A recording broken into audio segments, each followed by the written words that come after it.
We know what we have as far as the overall targets. We have the 2050 net zero carbon targets, and there are some steps on the way to do that. Scotland has it aimed for 2045, so five years earlier.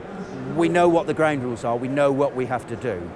The difficulty is, how do we actually do it?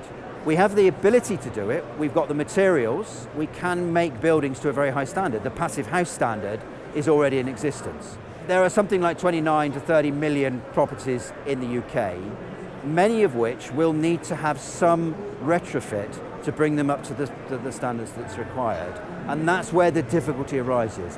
How do you incentivize people, or local authorities, or landlords to invest in those properties?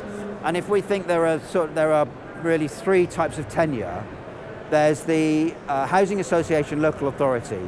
That should be relatively straightforward to do, in that you have a landlord or an owner that has a long-term objective. They will own those properties for a long period of time, and there is an incentive for them to make them better for the tenants. The private rented sector is much more complex.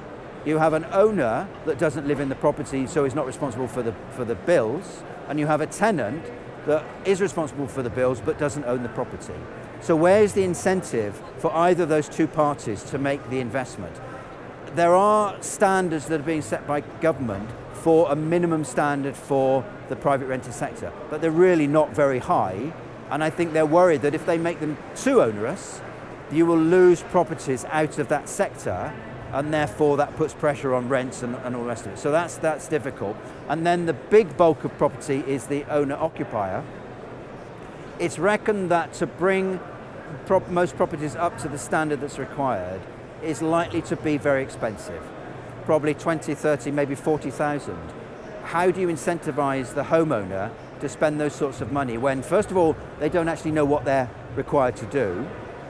The return on that investment will be very poor, because if you save a few £100 a year on your bills, it takes a long time to get a payback on 30 or 40,000. And we know that people tend to stay in their own properties for only maybe up to 15 years. So they're not going to get a return. The cost-benefit analysis doesn't work. I think there should be a much more creative way at looking at this, which looks at housing as an infrastructure project for the benefit of future generations. And that way, unless we find the funding, we are still going to be having these arguments in 10 or 15 years' time.